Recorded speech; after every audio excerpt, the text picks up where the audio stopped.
What's up everyone, Tyler Medeiros here and welcome to TylerMedeirosTV. For those of you who are not subscribed, you can subscribe down below so you don't miss a video, and for those of you that are, welcome back.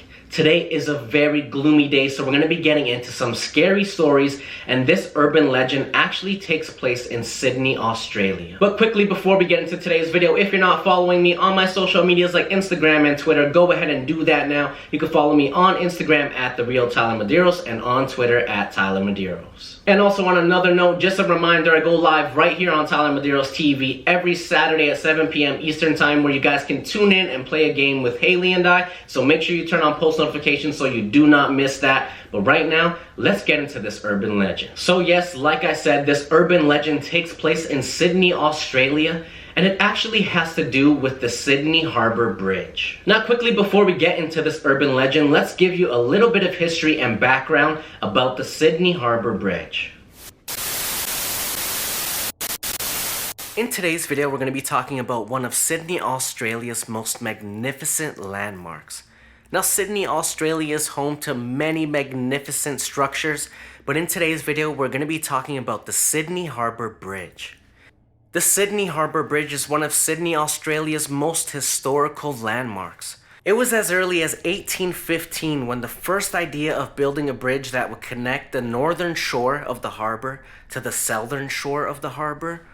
Over the years, multiple people made proposals about what type of bridge should be constructed. It wasn't until 1924 the contract of the bridge was finally decided on and awarded to a British firm. The bridge was estimated to cost at what nowadays would be $1.4 billion. The arch design that you see today was cheaper than all the other types of bridges that were proposed, and it was a lot stronger, making it a perfect fit for the heavy loads that the bridge was expected to hold. The plans were to build tracks for a train, a roadway, a walkway for pedestrians, and even a dedicated path for cyclists. With expecting all that to be built on the bridge needed a strong foundation. They decided to make two massive 292 feet concrete pillars on each end of the bridge to hold the structure. And the Sydney Harbour Bridge pylons are where this legend of the haunted bridge begins.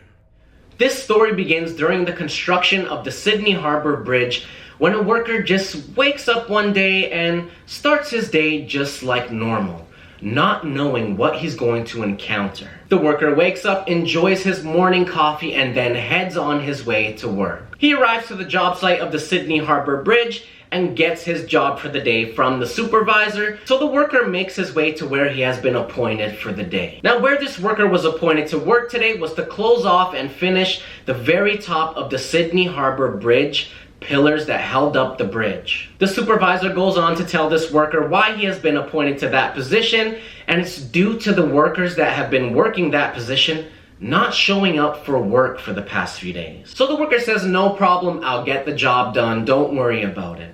So as this worker gets to the top of the pillars, he looks down into the pillars of the bridge and he notices a few of his co-workers inside the pillar. Now these pillars are as high as 292 feet of pure concrete. So the worker calls out to his co-workers inside the pillar that have fallen, but he doesn't get a response. So of course the worker goes ahead and tells the supervisor what he has come across, and the supervisor goes to check it out and then lets the local law enforcement know about what has been going on. Now that everyone is aware about where these workers have been disappearing to, they're now faced with a decision of how to get these workers out. Now by the time they noticed that these workers had fallen into the pillars, they had already passed away. So there was no saving them. It was just bringing them back for their families to rest. Now after a while of law enforcement and the company going back and forth, they finally come to a decision.